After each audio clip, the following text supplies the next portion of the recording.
Coogs House. All right, the Houston Cougars lost another offensive lineman into the transfer portal. So, what are the realistic options to fix this? You are Locked On Cougs, your daily podcast on the Houston Cougars, part of the Locked On Podcast Network, your team every day.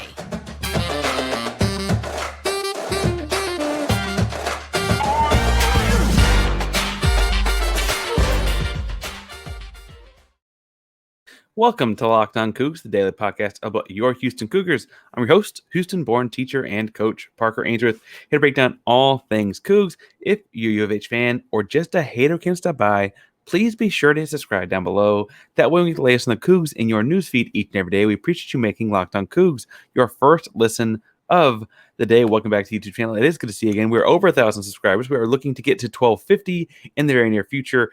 So if you would hit subscribe down below and then comment and like, remember giving something away every 250 subscribers. So to be entered, obviously you got to be liking and commenting and subscribing to help us get there. If after talking a lot about big fellas and linemen over the course of this episode, you got nothing else to say about them, tell us. Okay, question today in my classes, again, history teacher and coach, is heated up chocolate milk hot chocolate? All right, so in today's episode, I want to talk all about the big fellas because I think it's been a hot topic for the Cougs this transfer portal season. We're going to talk about what has been lost in the first segment of the show. In the second segment, I want to talk some about like pie in the sky, kind of like high end transfer guys. It would be great to have in. In the last segment, I want to talk to them about guys I think Houston could get if they offered them right now. And I don't mean to say that those guys aren't good. I just mean that like they'd be enthusiastically quick to jump on. And so, we'll see where that kind of goes. Again, for the everyday, we talked basketball yesterday. Today, we're talking football offensive line. Tomorrow, I'd like to talk football defense. And then we'll see what we, do what Thursday and Friday. I'm looking for a little bit, maybe some baseball by the end of it. I'm hoping also there's some news in these portals that would strike and get us some action in there as well. Or some Big 12 news, frankly, would be nice. It's been a little bit since we talked that as well. So that's something at the end of the week. Today's offensive line, tomorrow's defensive guys. So let's talk offensive line. The big news on Monday was that Treyvonte Sylvester entered the transfer portal as a Houston offensive lineman. Now, outside of the fact that he was a Houston Cougar offensive lineman, of which there were 10 at spring ball, it really wasn't a huge news buster. I mean, he was a defensive lineman in high school, like a 3-star kid in Louisiana in high school, a very talented kid. I don't mean to say that. But he was thus a project in moving to offensive line. He had not played a whole lot of snaps as a Houston Cougar. I want to say it was like 86 and 70 of them were at field goal special teams guys. See, a lot of linemen spend, if they have like a snap count, they'll say like this many on special teams because they put out a bunch of extra and backup offensive lineman type bodies on those possessions, and you get snaps, they count towards your playing time and whatever. And frankly, they also would void your red shirt if you were trying to red shirt. But that's not the same as being asked to like pull and kick out a defensive end in a high pressure situation, right? It's not exactly the same kind of thing. So that's been most of what Sylvester's snaps have been, and I think he was a worthwhile project at Houston. I imagine he's entering the portal because he's like, listen, y'all aren't playing me on offense. Y'all won't play me on defense. He's probably looking for someone to go play defense. And frankly, if you can find it, power to him. Not mad about it, except that we're losing offensive linemen. So let's talk through what since December has looked like for the offensive line. The biggest loss has obviously been Cameron Johnson. We had a whole episode when he left a couple weeks back, so I'm going to check that out as well. But he is still listed as one of the best offensive linemen in the transfer portal. For reference, he was a second team or first team All-American Athletic Conference, and Dave Campbell's had him as a second team All-State of Texas, regardless of conference offensive lineman. He had just one sack in his 556 passing plays at the University of Houston. And frankly, he was a big-time recruit coming in. He chose Houston over Arizona, Colorado, Tech, Indiana, Oregon State. Like, he had Power 5 options, chose Houston, and is leaving. Now, he has not declared anywhere yet, and so I will say, like, technically there is a window open to come back. I wonder if he's testing to see, I mean, bluntly, I've got no information on this. Brandon Jones, the offensive line coach that recruited him, was listed as one of the two coaches that recruited him on recruit websites, multiple. He left the program, right? We brought in Eman Naghavi, who does things a little differently. There's no bad, just differently. But Brandon Jones is now at Missouri. So I wonder if Cameron Johnson's waiting, like, is that Missouri offer going to come or not, right, before he makes a decision, because he clearly liked playing and played very well for Brandon. If so, power to him. Again, it's more about how many guys we've lost at this point. His buddy, and I say buddy because it looks like per social media stuff they are close, Chase Todd was a redshirt junior who's played a lot less snaps, but was also depth. In his 137 snaps he played as a redshirt junior last year, like 50-ish of them were like real snaps, like snaps at right and left guard, played a substantial portion of the South Florida game. And he's put on like 25 pounds of good weight out of high school, and he was a 3-star kid at high school. Like, he did project to be an impact player. He just hadn't had that impact yet. I wonder if he's also looking for the Brandon Jones kind of thing at Missouri. I don't know that. I don't have any information to say that these kids are looking for that. But intuitively, if I've been recruited to play for this guy, I would try and follow him as well, right? Coaches are a big deal in this world, and especially when kids can transfer fairly freely. A kid that has not played yet, either A, is going to be looking to play, or B, might want to find the guy that recruited him and said, I think you can play at some point, right? Those are not the only 2 guys to enter, though. So it's 3 guys gone total, right? We just lost Sylvester. We also lost Cameron Johnson, also lost Chase Todd, lost Derek Bowman. He played 86 snaps almost entirely on field goal special teams. He is now going to South Florida. I wonder, in looking at that, if it's the kind of thing where he's looking like, South Florida's the American Athletic Conference team. I thought I was going to be in the American Athletic Conference. And, am I going to be moving into a thing where that's kind of where I feel like I can play comfortably at this point? Could he be entering? He's got 3 years eligibility left, even though he's been in college for 3 years, so he could get a grad transfer very quickly, I'd imagine, assuming he could graduate in the 4 years, right, to be like literally next season. And I could see him playing a season at South Florida and then transferring into a bigger program even after that, because they have 2 years of eligibility because of the COVID year, the redshirt year, et cetera, right?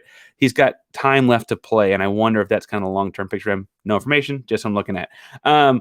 Ugananana is probably the smartest as far as like doing things in the classroom kind of kid that Houston lost. He's another, so if you're counting guys, 1, 2, 3, 4, 5, and counting offensive lineman. He transferred to Virginia, has 2 years left to play. He's a shorter tackle. I'd imagine Virginia moves him into guard if I'm projecting things. Didn't play a lot at Houston his 3 seasons there. But he did have like high-end academic D1s like the Vanderbilts of the world looking at him at a high school. And I wonder if like UVA was more of a fit for him from that perspective. Again, he didn't play a lot, but depth, right? Also have lost Joshua Atkins. He's a 6'4", 200-pound guy that hadn't played in the last couple seasons. I think he's looking for an opportunity to play, and he transferred to Hawaii. And I have to say, if I were going to work as hard as a college football player works and not get to play, Hawaii would be a really nice place to do. I almost don't hate that for the kid, right? I like to have him for the depth on the roster again, but no hard feelings. But choosing Hawaii intuitively seems like a nice place to be. I just wish Galveston were as nice a beach or as enticing a beach to a guy like Josh. Houston lost Carson Walker, who was transferred in the transfer portal December 5th and has still not committed for anything I can find. He has not played in his 2 seasons, he has not played in his 2 seasons at University of Houston. Has gained 30, what I assume are good pounds since graduating high school. But his only Power 5 offer out of high school was Kansas, and then Houston I would kind of count because they're moving into the Big 12, so is now at least power football, right? And so, like, what does that mean for him? I think he's looking for somewhere to play. I would point out, though, that we're into a second cycle for him now in the transfer portal, and no one's picked him up. And this is kind of that, like, the chaos part of like this transfer madness that we've had for a couple of years now, where like not everyone gets picked up, and it is a leap of faith to get into this thing. And he's not the only Houston Cougar that's done this. Amarion Krim had a lot of high major kind of guy, like the lower end. So Georgia Tech's, Louisville's, Duke, like Power 5 conferences, not the best teams in the conferences, but recruiting him out of high school, right? And he did not play in either of his 2 seasons at Houston.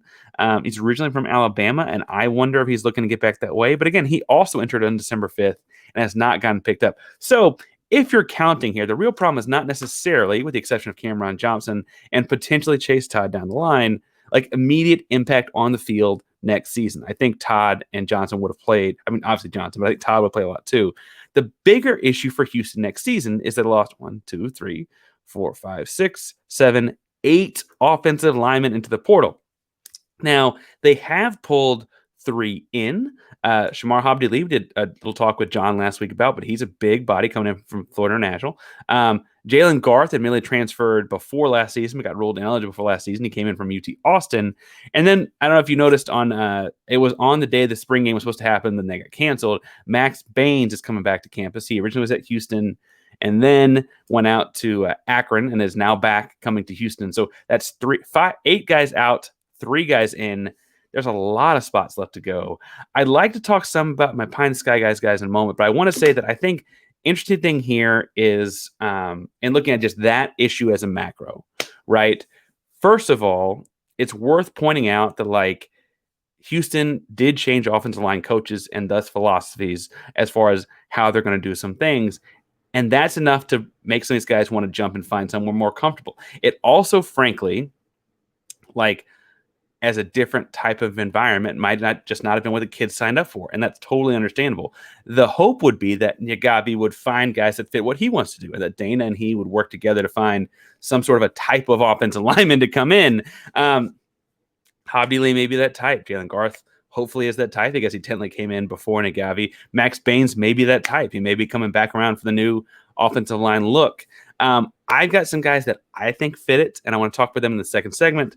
But first, I want to talk some about FanDuel. That's because it is time for grand slams, no-hitters, double plays, because they're all back. There's no better place to get in the MLB action than FanDuel, America's #1 sports book. That's because right now, new customers can step up to the plate with a no-sweat first bet up to $1,000. Just go to FanDuel.com/lockedon. Sign up, place your first bet, and get up to $1,000 back in bonus bets if you don't win. Now, you remember when I told you that it shouldn't be favoring the Blue Jays by 1.5 runs over the Astros on Monday? You remember that our man Corey Julks scored as many runs as the Blue Jays, I believe, on his own. Former Houston Cougar, Houstonian himself, Corey Julks. Yeah, I think the Astros are kind of starting to find the rhythm again. I think it's been very well reported that our Astros, I should say our Astros, right? You and I both Houston people, our Astros are notoriously after these deep runs in playoffs, slow starting teams each season. I saw something they've been 7-9, 5 of the last 6 seasons through their first 16 games. Admittedly, they got to find the bats a little bit. They also can't give up 9 runs to Texas like they did on Sunday, but I'm thinking I'm going for another. Houston keeps it under 1.5. So again, the same line for Tuesday's game. They still have the Blue Jays with Bassett on the mound, favored by 1.5 runs. Urquidy's on the mound for Houston. I'm thinking they keep it close to that 1.5 runs. I guess you can't hope for sweeps, but I do think Houston wins this series at home. So sure, why not? We'll take Houston in this one as well. I'm telling you to do all of those things, though. Whatever you think, fade me, follow me, whatever. At FanDuel. And don't miss your chance to get a no-sweat first bet up to $1,000 when you join FanDuel today. Just go to FanDuel.com/lockedon to sign up. FanDuel, an official partner of Major League Baseball.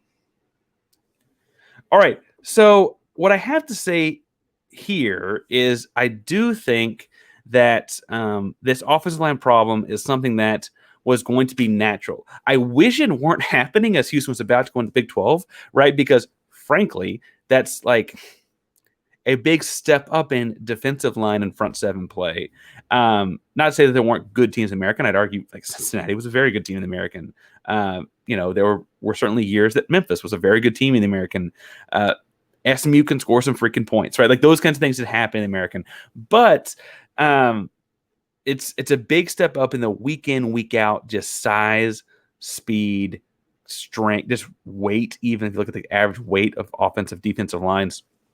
And so losing so many offensive linemen, even if they're just depth guys or project guys or guys that you were still projecting to not necessarily be impact guys for another couple of years, does present a problem for Houston, right? And I don't mean to say it doesn't. I just think it's understandable. And had this happened 2 years ago, while you were just kind of floating in the American waiting to go to the Big 12, you had time to fix it, right? You would have had time to fix it then. You would have gone out and found guys that you would project to grow into Big 12 type guys, or guys that kind of get your footing or whatever. So now you're in this predicament where you got to find Power 5 linemen as a program that like isn't quite at the Power 5 resume of the last couple of years, but is moving into one. And you and I both know that it's got the Power 5 history. If you go back to the far days, right? Like the Southwest Conference days, there's no reason to think this wouldn't have been as strong a program or whatever. So in looking at guys that are pie in the sky type of guys, I have 2 tackles and 2 interior linemen I think are pie in the sky, come in, make Houston feel like a Power 5 offensive line right away. And obviously all 4 would be tremendous, but any of these guys I think would be coming in right away. The first one is Manuel Pregnon, who is coming out of Wyoming and is like the most coveted guy, it looks like, on every transfer portal market. I mean, he had like 8 offers from big time Power 5s, like within hours of putting his name in the transfer portal. He's a 6'6", 305-pound guard. And what I want to stress to a guy that doesn't know a whole lot about offensive lineman, I'm still learning how much you know about the offensive line. 6'6", 305 is like kind of lean for a Power 5 offensive lineman. He plays that kind of athletically. He finishes plays really well. Love the nastiness he plays with at the end of those. And what I liked as a guy that's coached the line some is that he resets his pads really well. So he like lifts the guy up and then resets on him and then drives. I mean, that requires like flexibility you don't typically see out of 6'6" guys. How he ended up at Wyoming and not, I don't know, insert Power 5 school here. I don't know, but he is highly touted and highly wanted in the transfer portal right now. If Houston could land him, that'd be sweet. I imagine, he's a western half of the United States guy. Deion's got a thing going at Colorado. I imagine he's too pie in the sky for Houston, but I'd like to see him throw their name in the ring, right? Like, hey, you want to move in the Power 5? We're moving Power 5 too. Come on with us, right? Like that's a kind of a natural transition. I would think he'd fit in very, very well. The guy I think is pie in the sky, but maybe not as high in that he's closer to reachable is Matthew Wyckoff. Now, we talked about Wyckoff with John Garcia last week. He's an interior offensive lineman from A&M, was all SEC freshman team last season, and entered the transfer portal kind of surprisingly as a center. I think most people thought like once you're in the SEC, like you're all SEC, probably grow there with Jimbo or whatever. Like a lot of the coaches that recruit him there are still there or whatever, right? But I'm hoping he does look at Houston very closely. He's from nearby, and I just think that the former Aggie has a shot to make a real impact coming to the U of H. I will say that as far as schematics go, like he is the real deal. As far like he may be a pro center. He gets the second level really, really well. Meaning he chips off of down linemen if they're like in shades or whatever on the guards and works with the linebackers very well. He also works laterally on zone blocks, which for what Houston's going to be looking to try to do with a lot of the RPO game that Dana likes to do is really, really important because that's laterally not downfield, but it still like stones the defense while not allow penetration. And again, he did it against the SEC. So I think he's like more than capable of coming in and making an immediate impact at center for Houston. He's also a giant as far as centers go. And I think there's a real shot at this one. Now, I understand he is like the number 3. He's the number 3 interior lineman and number 5 overall lineman on most transfer big boards. And so I get that, like, that's like, does Houston always get those guys? I guess that's the kind of thing where the Blue Bloods might feel like they have a better chance at him. But being from so close to Houston, and like if he's going to leave the SEC, I don't know that he's necessarily cares a whole lot about like the Blue Blood pedigree. I think there's a real chance here. And so I'm hoping and holding out for that one.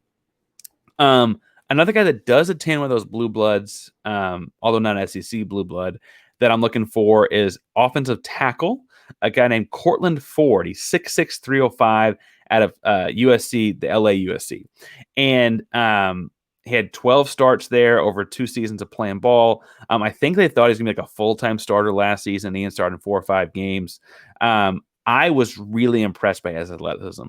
At 6'5", 305, like he moves almost like a power forward. He's got some bounce to his game on pulls. He's got great lean to him. If anything, at 6'6", 305, I'm like, he might need 10 or 12 good pounds, right? Like he might need a little bit more weight to him when he's coming around on some of this kind of stuff. I have to say that part of the reason I think they rotated him out of stuff was because of, that leaner frame, long arms, long legs.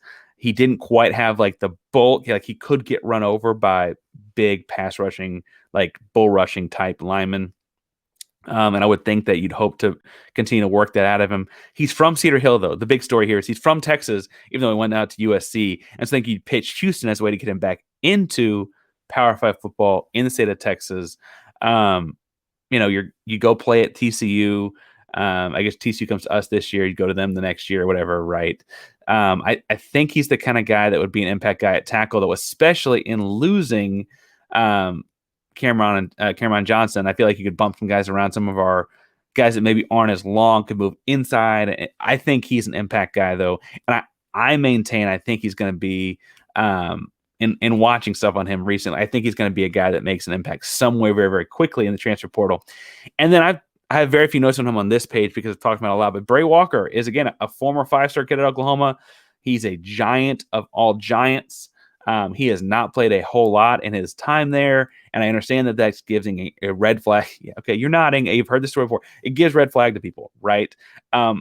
However, I do have to say that I feel like just a fresh start can mean so much to these guys, and he was a consensus 5-star. This wasn't like some recruiter thought about it or whatever. Like, he was offered by all the big dogs, the Georgias, the Alabamas, etc. He was 5-star across all recruiting sites. He got to Oklahoma, and things just haven't worked out. And I think that especially as you're moving into a Power 5 conference, that's the kind of risk that you're going to take. And if it works, man, you look smart, right? Like, suddenly you're like, oh, we're the guy that unlocked him. And you can pitch that to every single transfer, every single high school kid across the country. Like, listen, Oklahoma couldn't unlock this guy, and we could. And I think that's important as far as what he did well out of high school, because he doesn't have a whole lot of game tape at OU. He's a bulldozer. I mean, he's a giant, so he is just running through people. And I mean, even other future D1 athletes. Obviously, the high school field's a little bit different. You'd anticipate some of that, but even with that understanding, he is a bulldozer. And I wonder if he wants to stay in the Big 12. Oklahoma's going to the SEC. Anyway, I think he needs a fresh start, and I think Houston could be that option. I've said a lot, but that is my pie in the sky, guys. Some guys I think are more realistic that Houston go get really, really quickly. I want to talk about the third segment. So let's get on to it. Kade Briggs, maybe a familiar name to at least one Houston Cougar, was originally at New Mexico and then played last season at Texas Tech. I would also point out he went to Bishop Gorman High School, which means he has played at two different schools with one Donovan Smith. Now, I know that shouldn't matter a whole heck of a lot, but Kade Briggs is a fairly high-ranked guy. And if you're looking at the Pro Football Focus stats, as far as being right place, right time, getting right kind of blocks on guys, etc., he's kind of that tween. Is he a guard or a tackle? And I think Houston's got a couple guys that could fit that at the Big 12 level. So I think the flexibility there is nice. I like the way he moves his feet and stays on blocks when he's at Tech. So we'll see. I could see him being a guy that pans out some. Other guy I want to look at is I guess he's recently at Texas State, but his name is Silas Robinson from a small town called Yoakum, Texas. Shout out to Yoakum.